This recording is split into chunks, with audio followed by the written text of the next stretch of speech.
ఓం నమః శివాయ. ఓం నమో నారాయణాయ.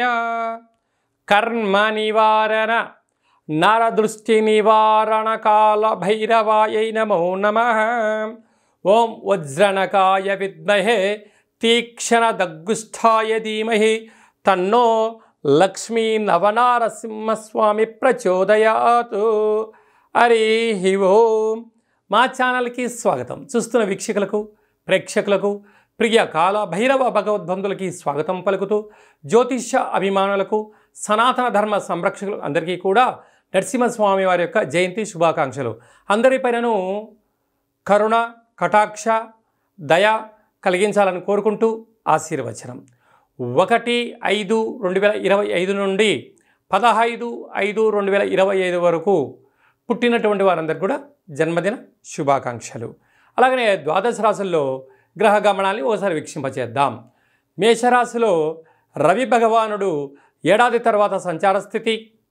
వృషభ రాశిలో దేవగురు బృహస్పతి చివరార్ధ సంచార స్థితి. కర్కాటక రాశిలో కుజ భగవానుడు నీచభంగ రాజయోగ సంచార స్థితి.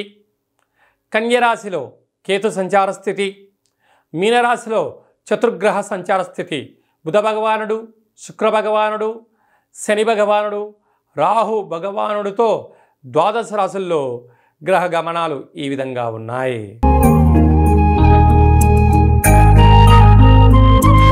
మేషరాశి వారు శ్రీ నరసింహస్వామి వారి యొక్క జయంతి సందర్భంగా లక్ష్మీ కటాక్షం కోసం ఎలాంటి విధి విధానాలు పాటించాలో ఈ వీడియోలో సవివరంగా సంపూర్ణంగా తెలుసుకుందాం. మేషరాశిలో ఏ నక్షత్రాలు వస్తాయనగా అశ్విని నక్షత్రంలోని 4 పాదాలు, భరణి నక్షత్రంలో 4 పాదాలు, కృతికా నక్షత్రంలో 1 పాదం కలిపితే మేషరాశి. మేషరాశి యొక్క అధిపతి కుజ భగవానుడు. ఏడాది తరువాత రవి భగవానుడు అక్కడ సంచారం చేయడం వలన దూర, వాయు, జల ప్రయాణాలలో అనవసరమైనటువంటి ఇబ్బందులు, చిన్న చిన్న విషయాలకు కలహాలు, గొడవలు, మనశ్శాంతి లేకపోవడం, ఏదైనా ఒక పని చేద్దామనుకుంటే ఇంట్లో వాళ్ళు కానీ బయటి వాళ్ళు కానీ ఇప్పుడు నీకు ఇది అవసరమా అని చెప్పి మిమ్మల్ని అడ్డుకట్ట వేస్తూ ఉంటారు. కానీ అప్పుడప్పుడు కనీసం రోజులు 24 గంటల్లో ఒక్కసారైనా మీ మనసుతో మీరు మాట్లాడుతూ ఉండండి. ఏది సత్యం, ఏది ధర్మం, ఏది న్యాయం, ఏది విజయం, ఏది అపజయం అనేటువంటిది మిమ్మల్ని, మీ యొక్క అనుభవాన్ని మించినటువంటి గురువు ఎవరు ఉండరట. అది ఏ కాకుండా దేవగురు బృహస్పతి చివరార్ధ సంచార స్థితిలో 15 రోజుల్లో ఇక్కడి నుంచి వెళ్ళిపోతున్నాడు కనుక స్వామివారి యొక్క స్మరణ, ధ్యానము, యోగం వలన గృహము, ధనపరమైనటువంటి యోగము, రాజయోగము, నూతన వస్త్రాలు, వాహనాలు, క్రయ విక్రయాలు యోగించే పరిస్థితి చాలా అధికంగా ఉంటుంది. అది ఏ కాకుండా సంతాన స్థానంలో కేతు సంచార స్థితి భగవాన్ ఉండడం వల్ల నూతనంగా వివాహమైన వారికి సంతాన యోగము, పిల్లల యొక్క చదువులు, అసలు ఇప్పుడు రాబోయే కాలంలో కొత్త అంటే 10th క్లాస్ అయిపోయిన వారు, ఇంటర్మీడియట్ అయిపోయిన వారు, డిగ్రీ అయిపోయిన వారు పిల్లల యొక్క చదువులు, అభివృద్ధి పైన బాగా దృష్టి సాధించి వీలైనంత వరకు మీ మనసులో ఏ కోరిక ఉండేదానికన్నా పిల్లల యొక్క మనస్తత్వాన్ని తెలుసుకొని వారికి ఏ రంగం పైన వాళ్ళకు ఆసక్తి ఉందో అలాంటి వాటిపైన చేర్పించండి. పిల్లలకు అభివృద్ధి చాలా బాగుంటుంది. లేకపోతే కొంతకాలం తర్వాత పిల్లలు మనస్తాపానికి చెంది అనేక రకాలుగా ఇబ్బందికి చెందుతూ ఉంటారు. అలా కాకుండా చూసుకునే ప్రయత్నం తల్లిదండ్రులే చేయాలని చెప్పి కూడా గుర్తుపెట్టుకోగలగాలి. అలాగనే ఏళ్లనాటి శని మొదలైన తర్వాత చతుర్గ్రహ సంచార స్థితి, వ్యయంలో శని భగవానుడు, వ్యయంలో రాహు సంచార స్థితి ఉండడం కనుక నరసింహస్వామి వారి యొక్క జయంతి వచ్చింది కనుక వీలైతే నరసింహస్వామి వారికి తెల్లటి పుష్పాలు కానీ, ఎర్రటి గులాబీ మాల కానీ, తులసి మాలను సమర్పించడం, అలాగనే స్వామివారికి పానకం, వడపప్పును నైవేద్యంగా ఏర్పాటు చేయడం, నరసింహస్వామి వారి యొక్క స్తోత్రాన్ని వినడం, చదవడం వలన సకల దోషాలు తొలగిపోతాయి. అలా కుదరాలైనటువంటి వారందరికీ కూడా ఆ యొక్క కింద చెప్పిన విధానంగా ఈ పాలను ఏర్పాటు చేసుకొని అందులో కొద్దిపాటి నవధాన్యాలను కూడా వేసుకొని ఈ యొక్క పాలను, నైవేద్యాన్ని గోమాతకు ఆహారంగా ఏర్పాటు చేయడం వల్ల గ్రహదోషం తొలగిపోతుందని చెప్పి గమనించాలి. సాఫ్ట్వేర్ ఉద్యోగస్తులు, హార్డ్వేర్ ఉద్యోగస్తులు, వ్యవసాయ సోదరీమణులు, గృహ భవన నిర్మాణ కార్యక్రమం చేసేటువంటి వారందరూ, స్వయంవృత్తులు వారందరికీ కూడా చాలా శుభ పరిణామం ఈ యొక్క 2తో కలుగుతుందని చెప్పి కూడా గమనించాలి. 1వ తారీఖు 5వ నెల 15వ తారీఖు లోపల ఎలాంటి మనము విజయాలు సాధించాలో ఈ వీడియోలో సవివరంగా సంపూర్ణంగా చెందుకున్నాం. శాస్త్రంలో మనకు ఏమని చెప్పారయ్యా అంటే ఆమాకావై అన్నారు. వైశాఖ మాసం అనగానే పండగలు, పర్వదినాలు, యజ్ఞాలు, యాగాలు, గృహప్రవేశాలు, దేవతా కళ్యాణ మహోత్సవ కార్యక్రమాలు, దేవతల యొక్క జయంతిని చాలా మనం అద్భుతంగా చేసుకుంటూ ఉంటాం. అలాగనే మనకు వైశాఖ మాసలో శుద్ధ పూర్ణిమకు ఒకరోజు ముందుగా శ్రీ నరసింహస్వామి వారి యొక్క జయంతి కనుక మనమందరము కూడా నరసింహస్వామి వారిని తులసిమాలలతో స్వామివారిని అలంకరించుకుందాం, స్వామివారికి ఆశీస్సులు పొందుదాం, స్వామివారి యొక్క జయంతి మహోత్సవ కార్యక్రమంలో పాల్గొందాం. అలాగనే మనకు లక్ష్మీదేవి యొక్క కృపకటాక్షం ఉంటేనే భూమండలం మీద మనిషి యొక్క జీవన గమనం ఉంటుంది. అంటే భక్తి అనేటువంటిది ఎప్పుడైతే మనము తత్వంలో ఉంటామో, ఆధ్యాత్మిక కార్యక్రమంలో ఉంటామో, భక్తి సేవలో ఉండబడిన వారందరికీ కూడా భగవంతుడు గొడుగు పడుతూ ఉంటాడు. అరాచకంలో ఉండబడిన వ్యక్తులకు పిడుగును వేస్తూ ఉంటాడు.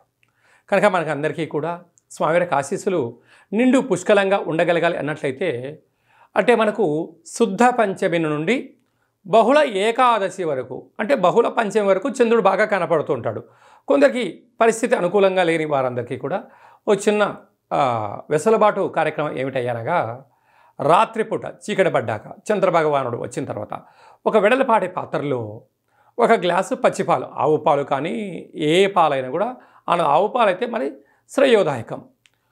1 గ్లాసు పచ్చిపాలు, తెల్ల నువ్వులు, అటుకులు, నెయ్యి, చక్కెర, వీలైతే ముత్యము వేసి చంద్రభగవాను ఆ పాలల్లో దర్శించి 8 సార్లు కానీ 27 సార్లు కానీ ఓం శ్రీ మహాలక్ష్మీదేవ్యై నమః, ఓం శ్రీ నరసింహస్వామినే నమో నమః అనే మంత్రాన్ని స్మరించి మన మనసులో ఏదైతే కోరిక ఉందో కోరుకొని ఆ పాలను తీర్థంగా స్వీకరించగలిగితే, ఎందుకనగా దేవతలు, రాక్షసులు క్షీరసాగర మదనం చేసిన తర్వాత అందులో లక్ష్మీదేవి, చంద్రభగవానుడు, ఐరావతము, కల్పతరువు, అమృతం వచ్చిందని మనకు వేదాలు చెప్తూ ఉన్నాయి.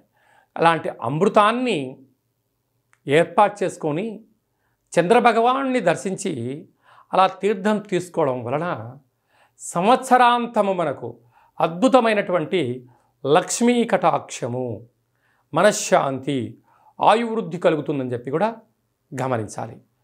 అదే కాకుండా ఇంకనూ మనము అద్భుతమైనటువంటి విజయం సాధించగలగాలి అన్నట్లయితే ఈ యొక్క పాత్ర కంచు పాత్ర అంటారు. కంచు మోగినట్టు కనకంబు మోగదు గధరా సుమతి అని చెప్తూ ఉంటారు. అలాగా ఇలా మనం శబ్దం చేయగానే ఓంకార శబ్దం రావడం ప్రారంభించడం.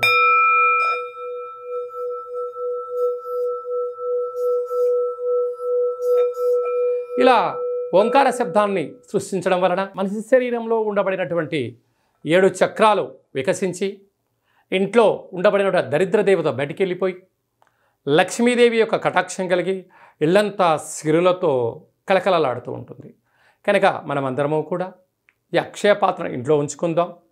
కావాలనుకున్న వారు కింద నెంబర్ సంప్రదించినట్లయితే అక్షయ పాత్రతో పాటు ఒక కాలభైరవ హోమము, ఒక 27 రకాల వస్తువులతో, 16 రకాల కూరగాయలతో శాకాంబరి దిష్టి దిగించి మీకు పంపించడం జరుగుతుంది. కనుక స్వామివారి ఆశీస్సులు పొందుతాం. అద్భుతమైన అష్ట కష్టాలకు స్వస్తి పలుకుతాం. అలాగే మీ వ్యక్తిగత జాతకం తెలుసుకోవాలనుకుంటున్నారా?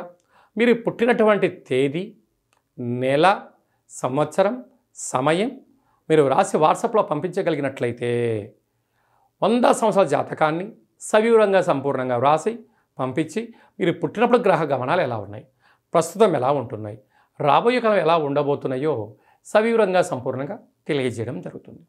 అలాగనే చాలామందికి పుట్టినటువంటి కాల సమయంలో డేటా బర్త్లు లేనటువంటి కారణం వలన పేరు యొక్క మొదటి అక్షరాన్ని అనుసరిస్తూ రాశిని తెలియజేస్తూ రాశి యొక్క పరిస్థితిని తెలియజేస్తూ రమణ శాస్త్రం ద్వారా కాళభైరవ ఉపాసన చేత భూత భవిష్యత్ వర్తమానాన్ని తెలియజేయడం జరుగుతుంది. కనుక ఆసక్తి గలవారు ఈ కింది నెంబర్ సంప్రదించి అపాయింట్మెంట్ తీసుకొని సంప్రదించగలరు. చాలామంది భార్యాభర్తలు తరచుగా గొడవ పడుతూ ఉంటారు. ఎందుకు గొడవ పడుతున్నారో ఒకసారి వాళ్ళకే తెలియని పరిస్థితి ఉంటుంది. జాతకంలో స్వల్పమైనటువంటి ఇబ్బందులు, గ్రహ దోషాలు, అలాంటప్పుడు వారిద్దరూ పాలు నీళ్ళలాగా కలిసేటువంటి సలహాలు సూచనలు ఇవ్వడం జరుగుతుంటుంది. మీకు కలిగినటువంటి సంతానానికి ఆధ్యాత్మికమైనటువంటి నామాలు ఎలా పేరు పెట్టుకోవాలో తెలియచేయడం జరుగుతుంది. అందరిపైనను శ్రీ కాళభైరవ స్వామి యొక్క ఆశీస్సులు ఉండాలని కోరుకుందాం. మన యొక్క కాళభైరవ స్వామి యొక్క దేవాలయంలో 4 మంగళవారాలు, 4 శనివారాలు, శుద్ధాష్టమి, పూర్ణిమ, బహుళాష్టమి సందర్భంగా కాళభైరవ హోమ కార్యక్రమాలు జరుగుతూ ఉంటుంటాయి. కనుక మీరు జాతకం చెప్పించుకున్న వారందరికీ కూడా కాళభైరవ స్వామికి అర్చన, హోమ కార్యక్రమాలను చేయించడం జరుగుతుంది. కనుక మనందరం కూడా స్వామిని స్మరిద్దాం, ధ్యానిద్దాం, అష్ట కష్టాలకు స్వస్తి పలుకుదాం, అష్టైశ్వర్యకి స్వాగతం పలుకుతాం. అందరికీ శుభం, జయం, లాభం కలగాలని కోరుకుంటూ ఆశీర్వచనం. ఓం శతమానం భవతి శతాయు పురుష సతేంద్రియ ఆయుష్యేవేంద్రియే ప్రతిష్టతి. ధనం ధాన్యం బహుపుత్రలాభం శత సంవత్సరం దీర్ఘమాయు. సర్వే జనా సుఖినో భవంతు, లోకా సమస్తా సుఖినో భవంతు. సర్వం శ్రీ నరసింహస్వామి దేవతార్పణమస్తు. హరి ఓం. ఈ వీడియో మీకు నచ్చినట్టయితే లైక్ చేయండి, షేర్ చేయండి, మా ఛానల్ని సబ్స్క్రైబ్ చేసుకోండి. ఆధ్యాత్మిక భక్తి సమాచారాన్ని భగవద్బంధువులకు, మిత్రులకు చేరవేయండి. శ్రీ నరసింహస్వామి ఆశీస్సులు పొందండి.